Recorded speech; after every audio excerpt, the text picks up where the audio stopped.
El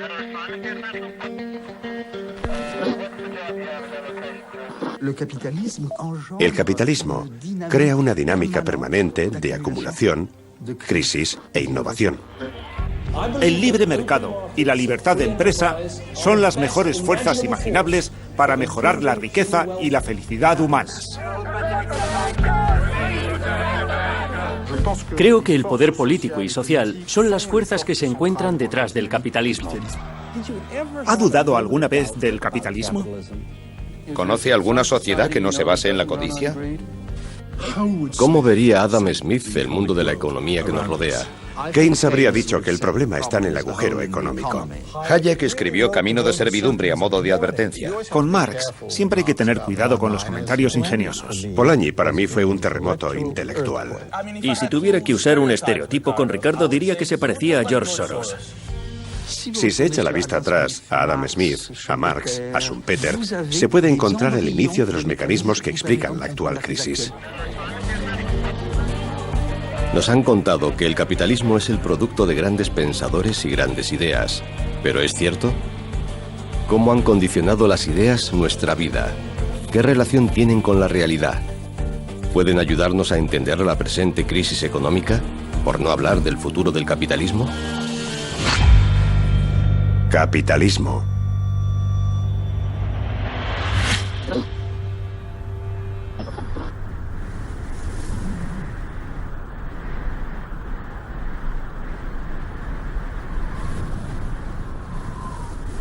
Enterrados bajo las dunas están los restos y los secretos de las antiguas civilizaciones de Mesopotamia, el amanecer de nuestra historia económica.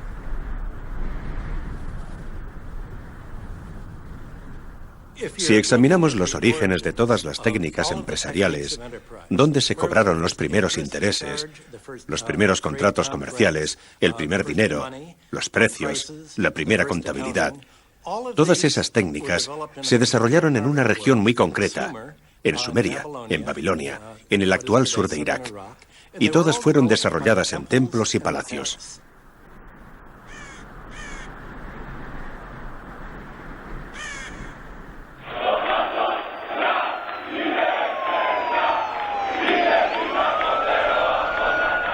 Atenas, 2012, 5000 años después, es la mejor imagen de nuestra crisis económica.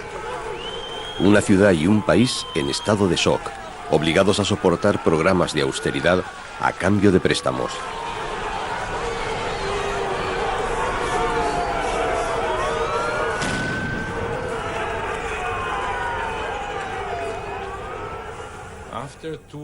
Tras 2 o 3 años de estos programas de austeridad y de la política de choque, nos estamos enfrentando a un desastre económico.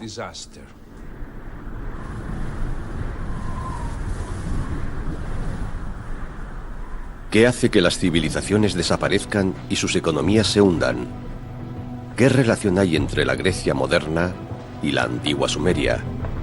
Hubo un historiador económico que sostenía que las respuestas podrían estar enterradas entre las ruinas de las antiguas civilizaciones. Karl Polanyi, el factor humano.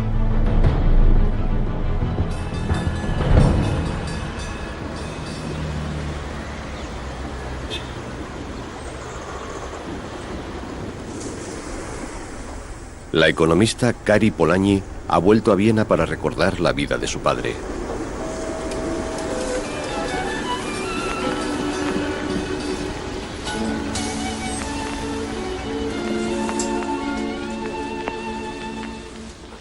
Karl Polanyi nació en Viena en 1886 y creció en Budapest. Contrajo el tifus durante la Primera Guerra Mundial y llegó a Viena en 1919 como refugiado cuando la República Húngara, que él había apoyado, se hundió. Ja, bitte schön.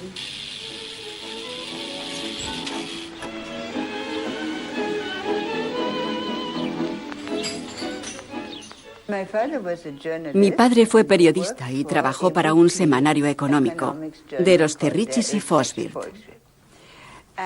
Naturalmente, los trabajos tenían un plazo de entrega y él tenía que terminar sus columnas el jueves por la noche. Y mi padre era fumador. Y en esta habitación no se veía absolutamente nada porque estaba llena de humo.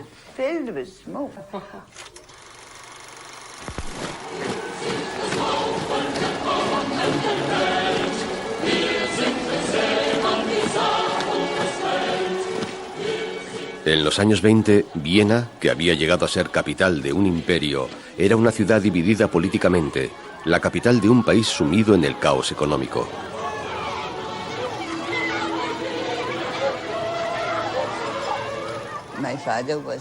Mi padre vivía en una Viena donde el desempleo era masivo y donde había un partido socialista muy fuerte.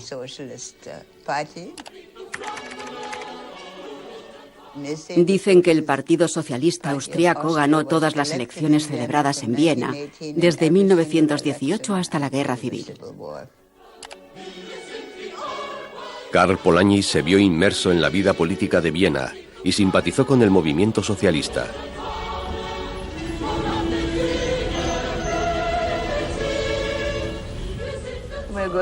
Vamos a visitar el Karl Marx Hof, el proyecto de viviendas sociales más avanzado de toda Europa.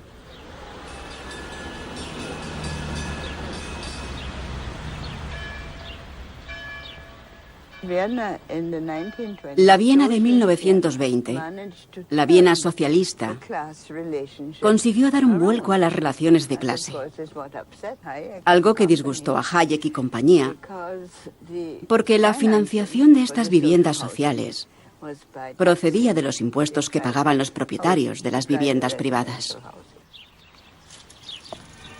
En 1934, este experimento tuvo un final abrupto. Civil war flares up suddenly in Austria. The government, deciding to suppress the socialists, countered a general strike by martial law. The strongholds in which the Schutzbund, or Socialist Defense League, hold out are huge blocks of flats built for the Viennese workers by the Socialist Council of the city. The strength of the buildings enables them to prolong resistance for several days, and artillery has to be brought into action against them.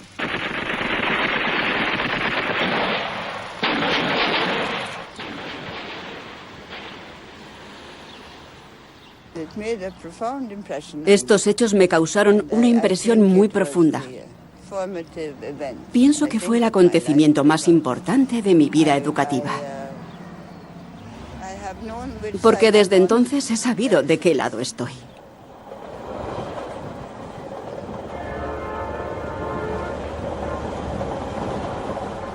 Karl Polanyi había dejado Viena un año antes, tras ser despedido de su empleo debido a sus ideas políticas. Tras la caída del Partido Socialista Austríaco, su entonces hija de 10 años, Kari, lo acompañó a Inglaterra.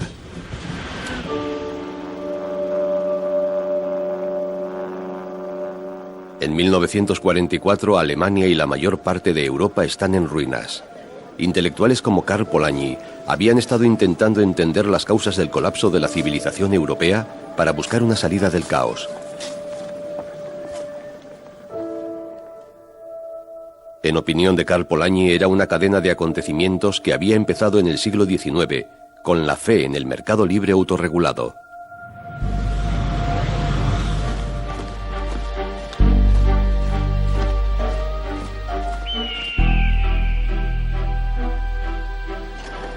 Nuestra tesis es que la vieja idea de un mercado autorregulado implicaba una utopía. Semejante institución no podía existir durante ningún periodo concreto sin aniquilar la sustancia humana y natural de la sociedad. Destruiría físicamente al hombre y transformaría su entorno en un páramo. Karl Polanyi, la gran transformación.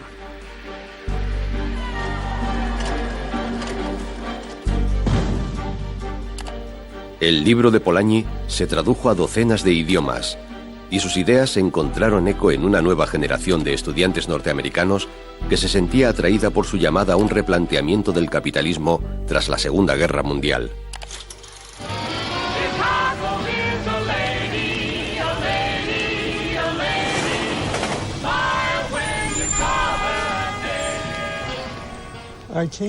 Llegué a la Universidad de Chicago en 1950 y supongo que mi generación tenía determinados intereses, objetivos o preocupaciones.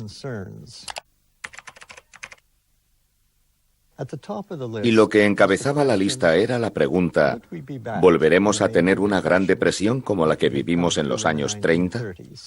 Beyond the facade of the skyline swept under the city's rug. Teeming millions, never more than a copper coin from starvation. La segunda preocupación estaba relacionada con el surgimiento de un nuevo mundo. ¿Qué pasa con los países del tercer mundo? ¿Qué podemos hacer por ellos?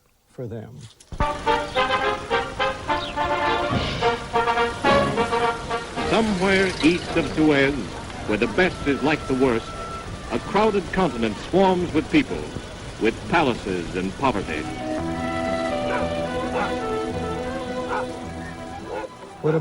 ¿Y qué pasa con la desigualdad?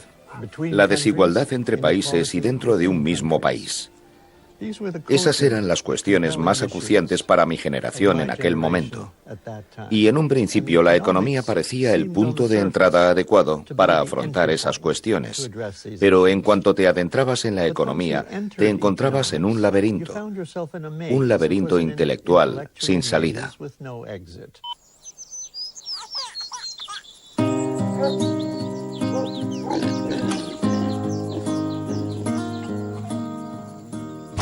Empezabas con una propuesta básica, como por ejemplo que el problema económico es la escasez, porque carecemos de los recursos necesarios para darle a todo el mundo tanto como quisieran.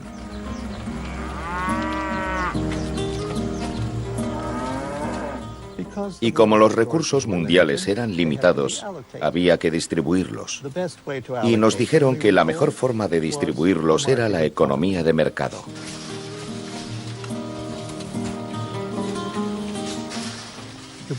Estábamos inmersos en la economía de mercado, lo cual era una forma de alienación intelectual de los problemas reales del mundo.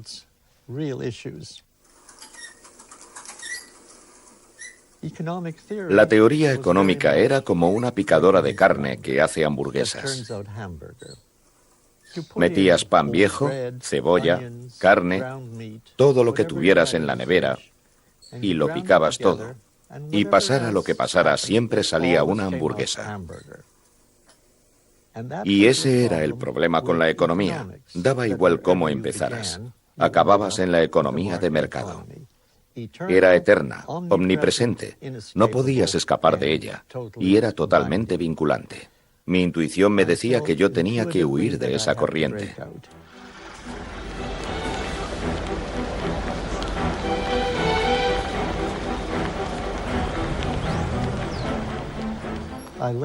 Abandoné Chicago decepcionado y desesperado y fui a Columbia.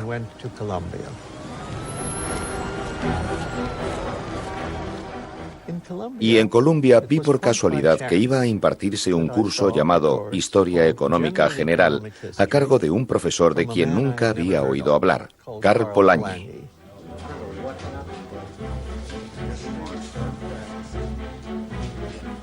El curso impartido por Karl Polanyi en la Universidad de Columbia estaba basado en su propia investigación sobre la economía de mercado como sistema ideológico. Una visión de la sociedad organizada según la lógica del mercado.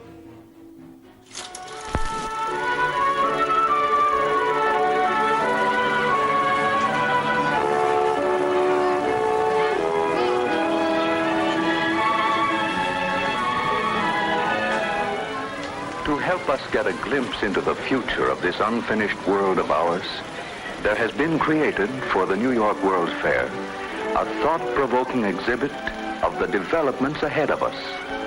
The greater and better world. El futuro del capitalismo tal y como se veía en una exhibición patrocinada por General Motors en la Exposición Universal de 1939.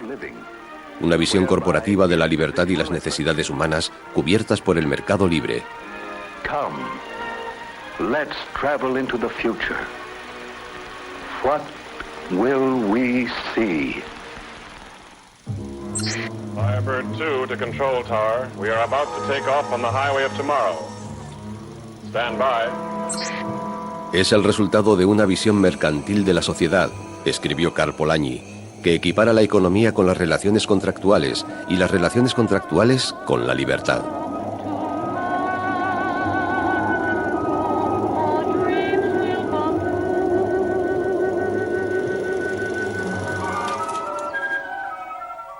Para mí, la gran transformación supuso un terremoto intelectual. Fue como si se abriese la tierra. El libro analizaba con una agudeza brillante la llegada de la economía de mercado al unísono con la revolución industrial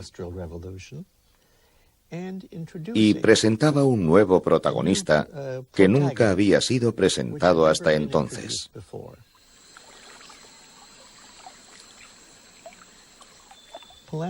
En su libro, Polanyi nos decía que había otro jugador en la economía, además de las fuerzas del mercado, la propia sociedad.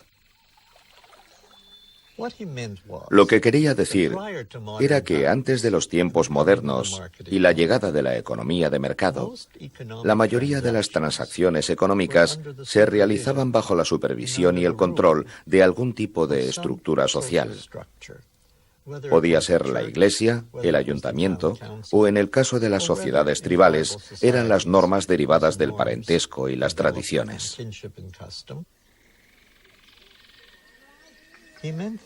Por consiguiente, según Polanyi, durante la mayor parte de la historia, la economía estaba incrustada en la sociedad.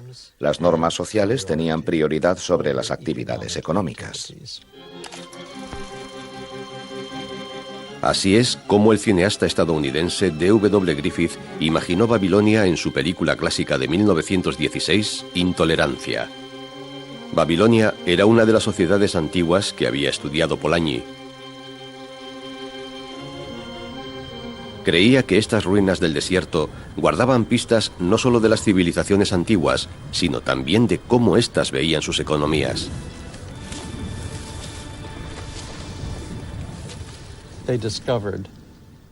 En la antigua Babilonia, la actual Irak, descubrieron varias tablillas que eran los contratos formalizados para comerciar entre el palacio y las zonas periféricas.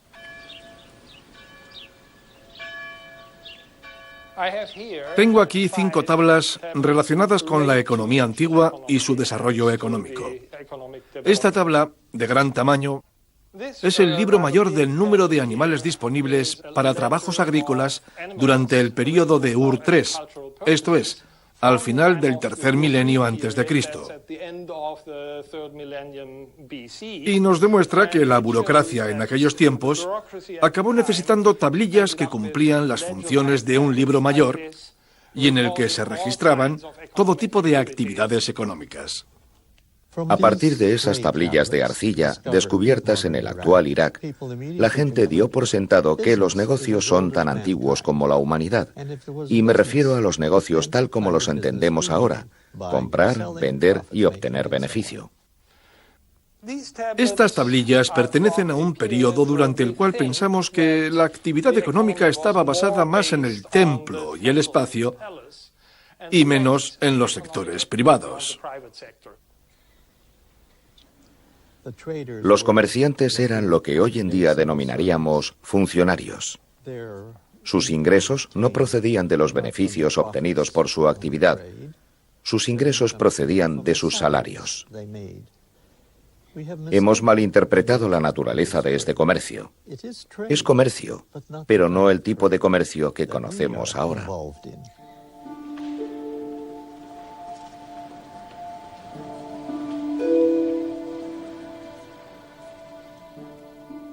Era una indicación de lo atrapados que estábamos en la historia económica, porque en cuanto veíamos algún ejemplo de actividad comercial y el comercio es tan viejo como la humanidad, pensábamos, negocio.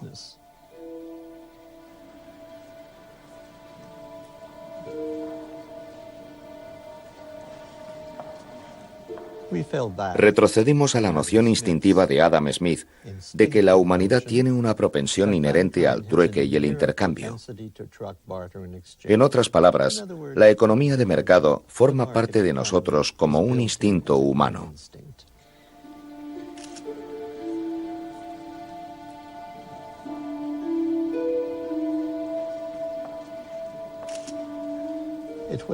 Fue de esta especie de vicio de lo que quiso escapar Polanyi.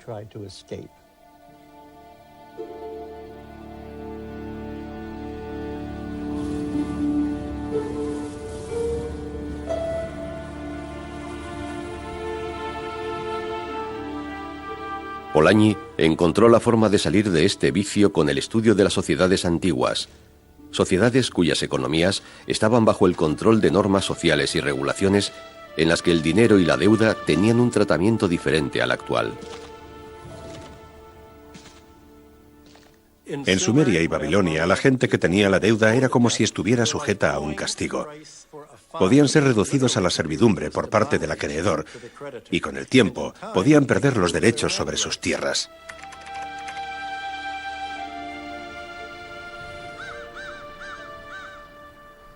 Cada nuevo dirigente sumerio permitía a la gente empezar de nuevo. Y eso significaba, 1, saldar la deuda de los siervos. 2, devolver las tierras de las que se habían apoderado los acreedores. Y 3, anular las deudas.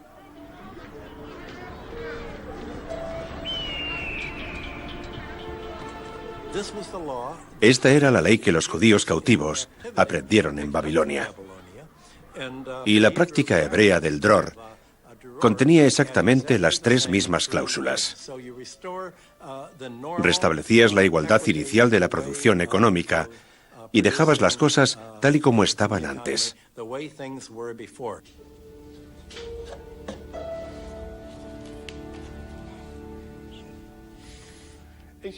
Si no le importa, puedo intentar leer una parte del texto. Aquí dice: en cuanto al trueque de la mujer del sisi del rabino, que es un funcionario, sobre la que me escribiste, su caso se cerró en 3,5 minas de plata, pero ella se niega a coger la plata.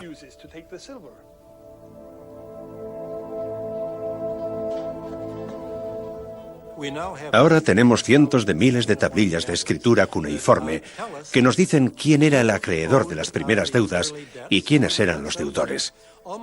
Casi todas las deudas correspondían al sector público, al palacio, al templo y a sus recaudadores. Como el gobierno era el principal empresario y acreedor, resultaba fácil cancelar las deudas, porque cancelabas deudas que te debían a ti. Algo que resultaba muchísimo más complicado en la antigüedad clásica, cuando los acreedores eran privados.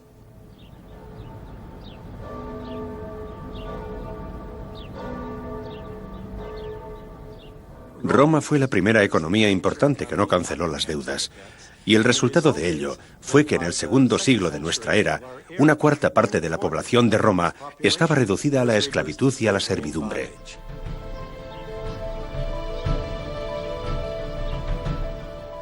Si analizamos las revueltas, insurrecciones y revoluciones, me arriesgo a aventurar que a lo largo de la historia humana se han producido más insurrecciones por culpa de la deuda que por ningún otro conflicto. Esclavitud, servidumbre, lazos feudales, relaciones de casta. La gente puede rebelarse de forma ocasional contra cualquier forma de desigualdad, pero con la deuda se rebelan con regularidad.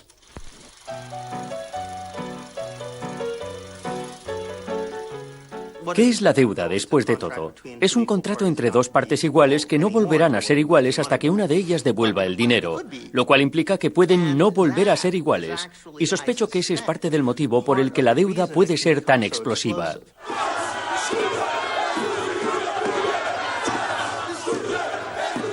Ha pasado mucho tiempo entre la caída del Imperio Romano y la Europa posterior a la crisis económica de 2008. Sin embargo, la cuestión de la deuda sigue siendo tan importante como antes. Y la forma en que la sociedad trata la deuda nos vuelve a llevar a Karl Polanyi.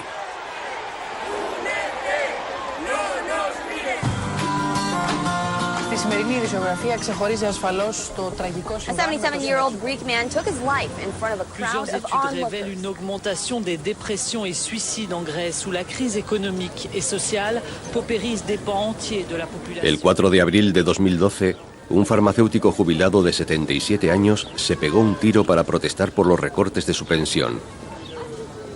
Los recortes formaban parte de las severas medidas de austeridad que Grecia se vio obligada a aceptar a cambio de más préstamos que evitaran la quiebra del país.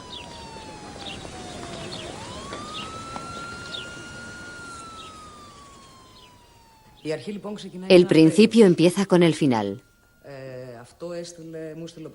Esas fueron las últimas palabras que dejó mi padre en mi teléfono móvil. El final. Respondí enseguida. Lo llamé, pero no tuve respuesta. Fui a su casa y cuando vi la nota, supe que el hombre que se había suicidado era mi padre.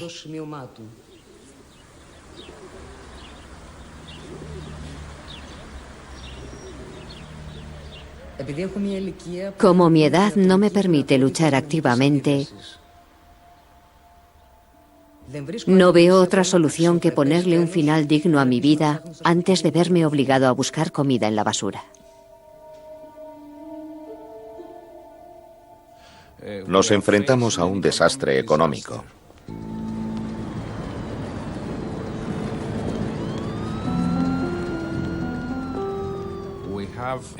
Tenemos una tasa oficial de desempleo del 22%, lo que significa que la tasa real debe rondar el 30%.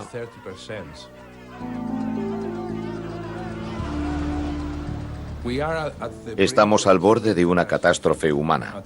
En este mismo momento hay al menos 20.000 personas buscando comida y otras cosas necesarias en la basura.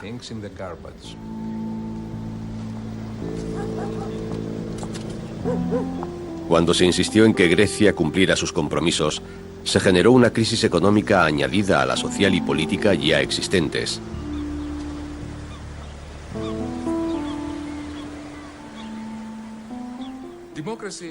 La democracia siempre ha sido un sistema muy inseguro, imperfecto y precario. Pero nunca antes la democracia ha corrido tanto peligro como ahora.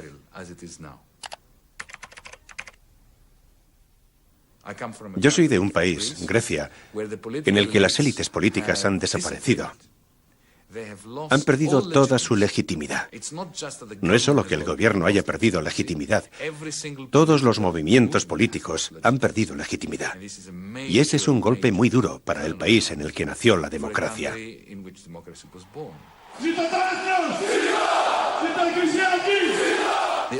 Los únicos beneficiarios son los nazis, porque el huevo de la serpiente eclosiona en este ambiente de quiebracracia y pérdida de esperanza.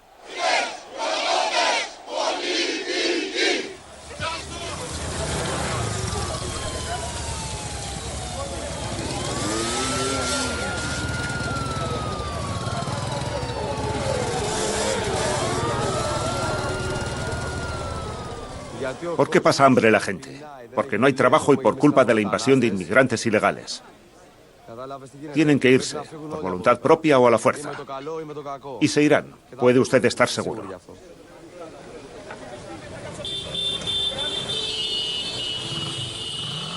Si este es el precio social y económico a pagar, ¿por qué la arruinada Grecia se vio obligada a seguir pagando su deuda?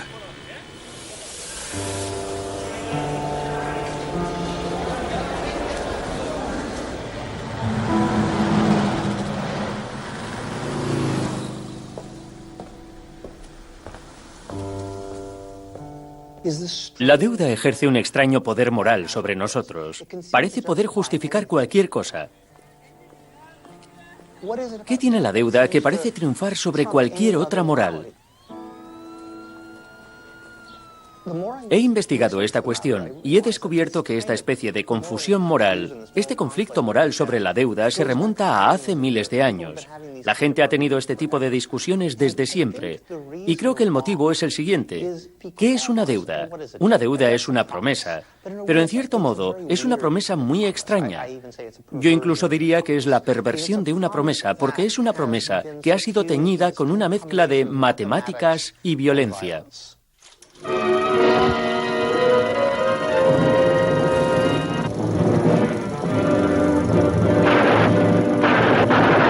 This is the true shocking story of Scarface Al Capone, who stalked out of Chicago to take America by the throat. Por eso la mafia, por ejemplo, siempre intenta convertirlo todo en deuda para moralizarla. El hecho de que sea una promesa la convierte en algo sagrado, un carácter del que otras relaciones, la extorsión, por ejemplo, carecen. Y de hecho, si analizamos la historia, nos encontramos con que la deuda es el medio más eficaz jamás creado para convertir lo que es, en esencia, una relación de extorsión violenta en algo que parece moral.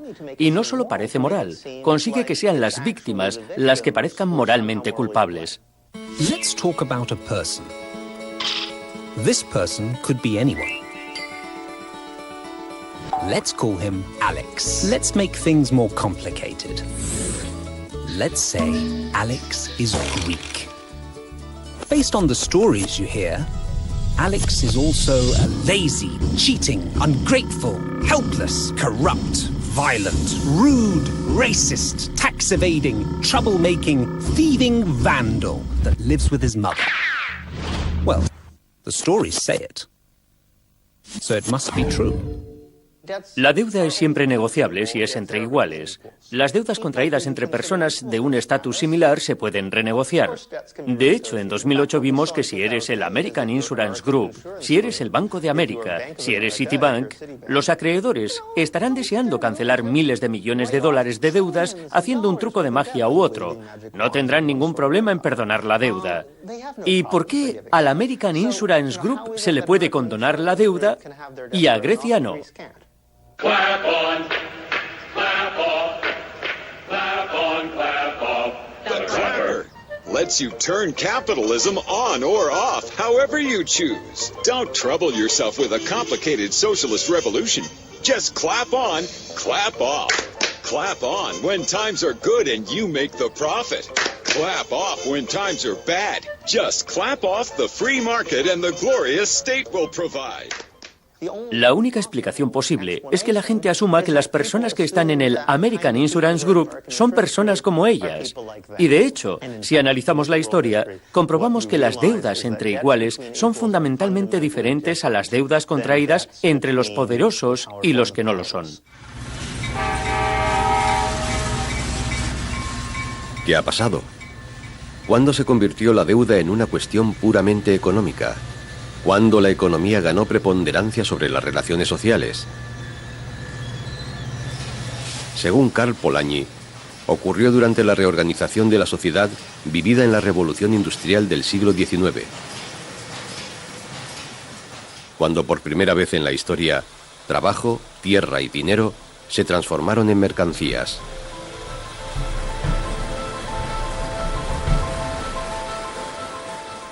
Pero es obvio que trabajo, tierra y dinero, escribió, no son mercancías. El trabajo es solo otro nombre que recibe la actividad humana que acompaña a la propia vida. El mercado tiene su propia lógica, si hablamos de bienes normales y específicos, con los que se puede comerciar. Pero la sociedad está en peligro en cuanto el propio trabajo se convierte en una mercancía.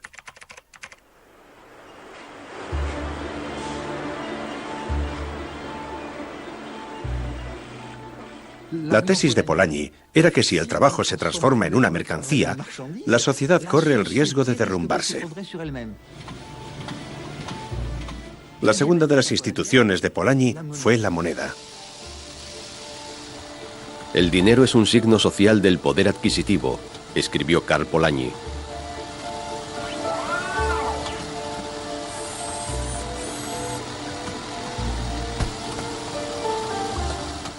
La moneda es una cuestión demasiado seria para dejarla en manos de los banqueros privados. De ahí deriva la segunda de las intuiciones de Polanyi. El sistema monetario debe ser protegido del comportamiento oportunista de las manos privadas. El tercer punto de interés para Polanyi, la naturaleza no es un elemento como los demás. La tierra es otro nombre para la naturaleza que no está producida por el hombre. Es una ilusión pensar que podemos controlar la naturaleza por medio de las fuerzas del mercado. Existen fuerzas muy complicadas e irreversibles, como el calentamiento global, y los precios no pueden cambiarlas. Así que tenemos una tercera mercancía ficticia. Por eso Polanyi debería ser la persona clave del siglo actual, porque pudo reinsertar las tres mercancías: el trabajo, la moneda y la naturaleza en una sociedad.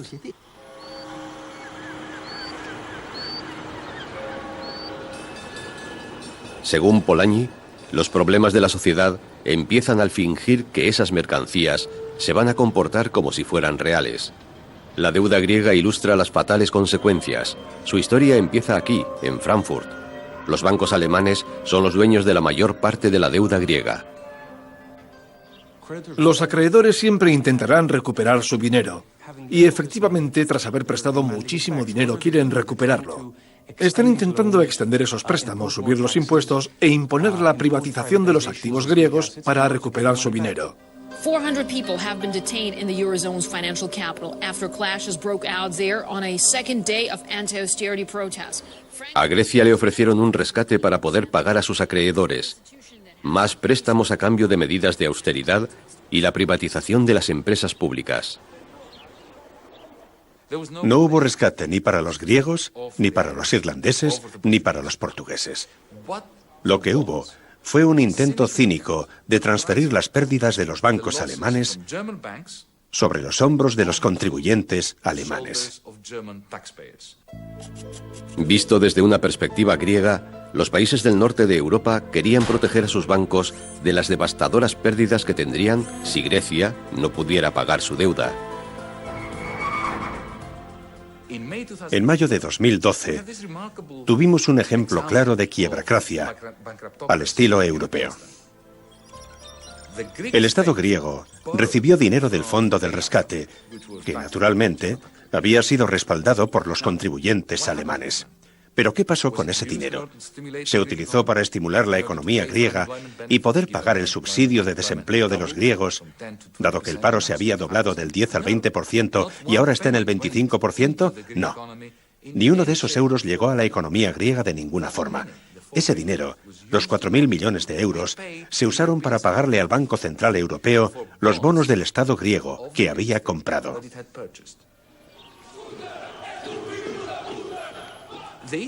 El BCE, el Banco Central Europeo, había comprado esos bonos con descuento.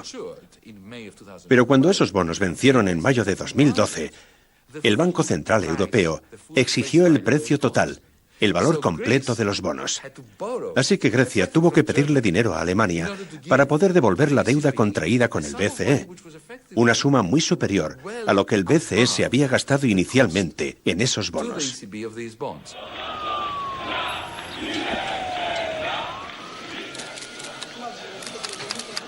We have to compliment the government and therefore also the people of Greece in the perseverance of going through these difficult times and going through difficult measures that were inevitable to be taken.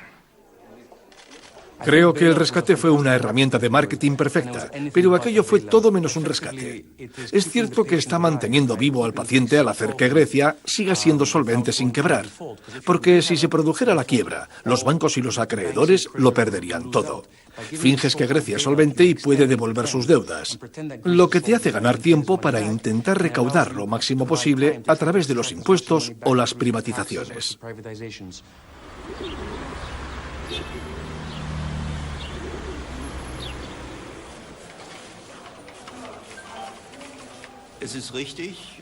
Siendo cínico, yo diría que los bancos descubrieron el comunismo para ellos mismos. Mientras el negocio va bien, obtienen grandes beneficios.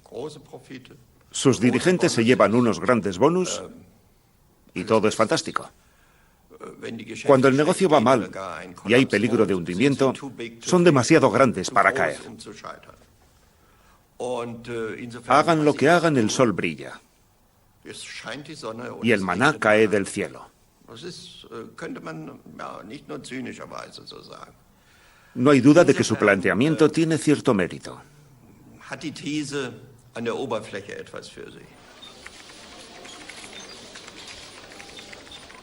El capitalismo como método de producción va mucho más allá.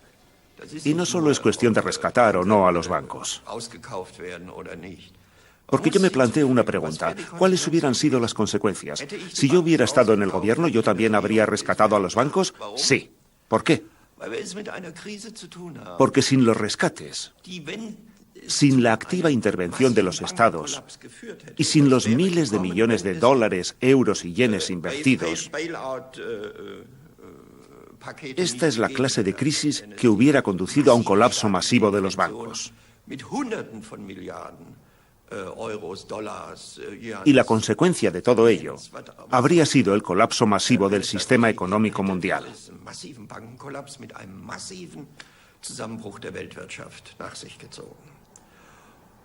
Son este tipo de consecuencias las que nadie quiere. Y espero que el peligro haya pasado. Polanyi también anticipó la causa de las crisis basándose en lo que él denominó la ficción del dinero como mercancía. Esta ficción demostrará ser tan desastrosa para los negocios como las inundaciones y las sequías en las sociedades primitivas, escribió. Ninguna sociedad podría soportar el efecto de semejante sistema de burda ficción.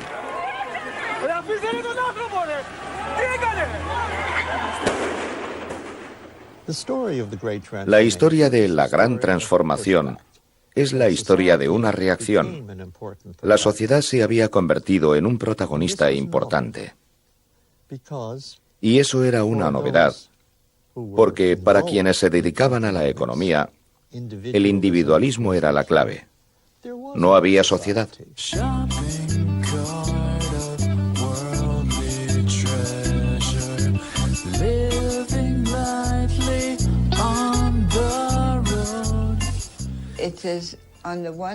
Por una parte está el concepto de mi padre de economía desarraigada. La idea de que el capitalismo ha desarraigado la vida económica de la base social, o más bien ha transformado la base social para servir a la economía.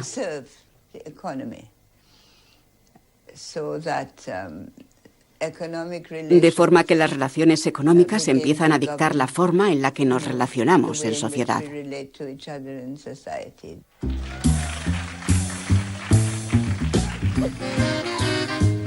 The golden era of consumption. It is so important that protecting this era has become the top priority for the materials economy. That's why after 9/11, when our country was in shock and President Bush could have suggested any number of appropriate things, to grieve, to pray, to hope. No, he said to shop, to shop. We have become a nation of consumers.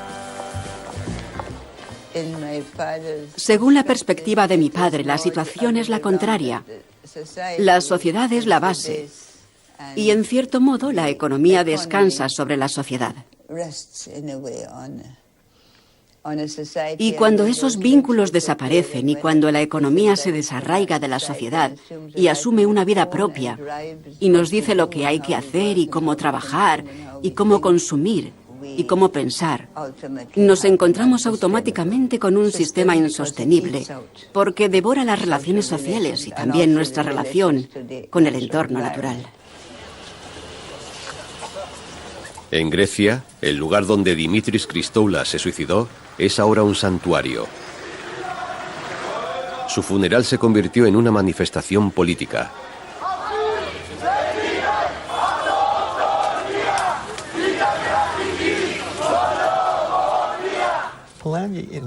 Polanyi, en La Gran Transformación, dibujó la sociedad como una fuerza irresistible. Se planteó la llegada de unas nuevas instituciones de mercado que se lanzaban de cabeza contra un objeto inamovible, la sociedad en sí misma. Y el motivo por el que se produce ese choque es porque la nueva economía de mercado lanza una especie de red que lo cubre todo. Papá, ya no podía soportar más ataques contra la libertad, la democracia y la dignidad. No podías apoyar la llegada de esta economía cruel y el apartheid social. No podías soportar seguir asistiendo a la rendición de la independencia de tu patria. No podías seguir soportando la brutalidad de un capitalismo que nos devora la vida sin que nadie reaccione.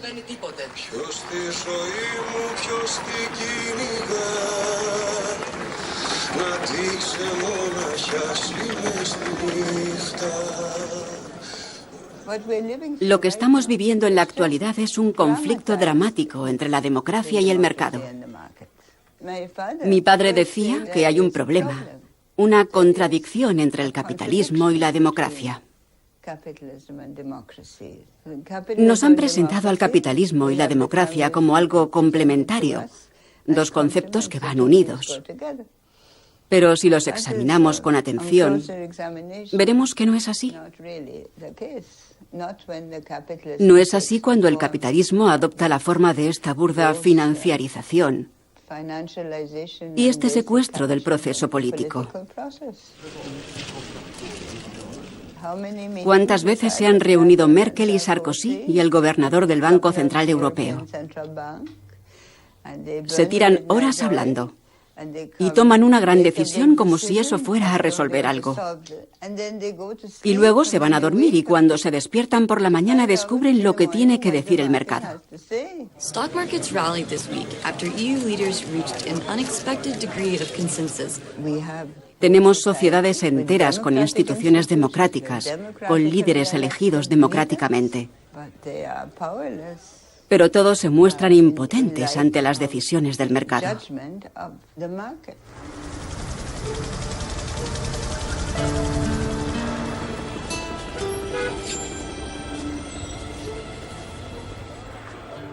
El observador contemporáneo se encuentra ante una paradoja.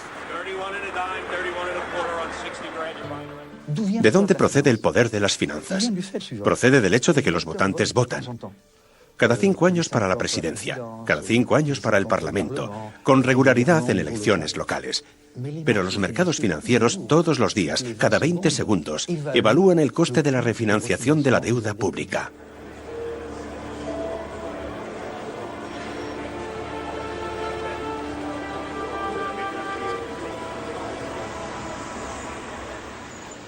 No estoy seguro de que el capitalismo financiero de la actualidad sea diferente al capitalismo industrial del siglo XIX. Es cierto, sin embargo, que el capitalismo financiero globalizado de hoy contiene un elemento que estaba ausente por completo en el siglo XIX o en la primera globalización financiera hasta 1914. Me refiero al nivel de opacidad y complejidad financieras de los holdings internacionales, que es algo completamente alucinante. Las estructuras de las finanzas eran mucho más simples en 1910. Entonces, era más sencillo ver los lazos directos existentes entre los activos y holdings de un país sobre los de otro.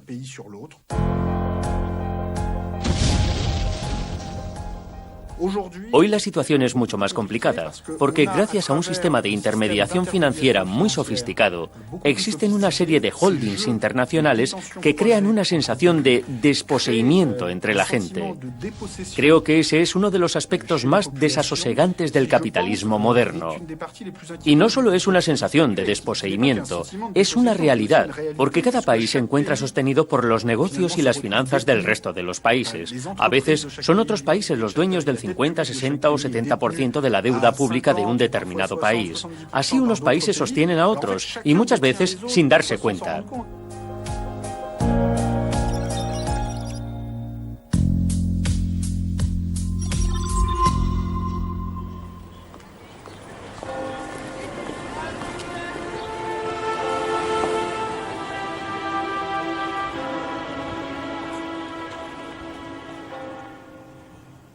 Para Adam Smith, un mercado libre era un mercado libre de rentistas, esto es, personas que recibían un ingreso sin trabajar. Hoy, mercado libre significa libertad para los rentistas, los terratenientes y los banqueros, y para lo que se denomina el sector financiero, de los seguros e inmobiliario. Y esto es exactamente lo contrario de todo lo que defendían Adam Smith y los posteriores economistas clásicos.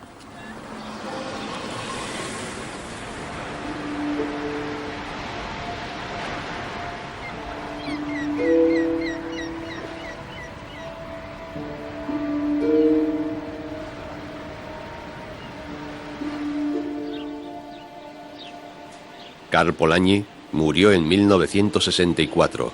Sus cenizas fueron enterradas en Budapest, la patria que había abandonado 45 años antes.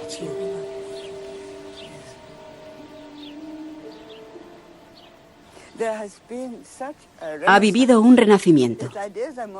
Sus ideas están más vigentes que nunca. La economía tiene que estar subordinada. La economía es importante, pero no puede situarse por encima y colonizar, por decirlo así, el resto de los aspectos de la vida social y de la sociedad.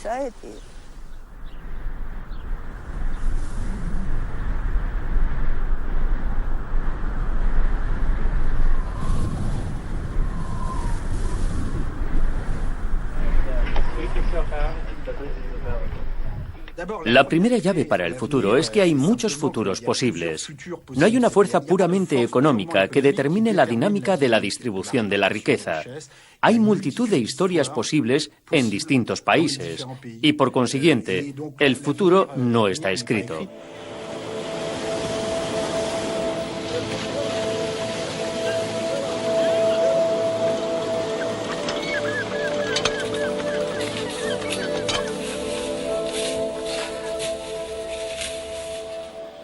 Si queremos encontrar la llave de un futuro dinámico en base a todo lo que hemos aprendido a lo largo de la historia, es inaceptable que el retorno sobre el capital sea estructuralmente más fuerte que la tasa de crecimiento.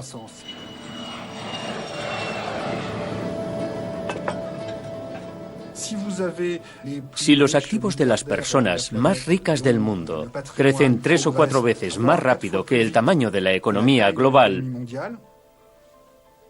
tenemos un problema.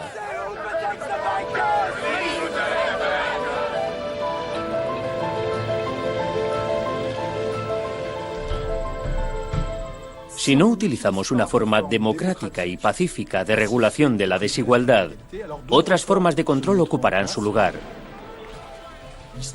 La historia siempre inventa formas para resolver los problemas. Y esas formas pueden ser muy violentas y tener muy poco que ver con lo que hubiéramos querido si hubiésemos examinado esas situaciones con antelación.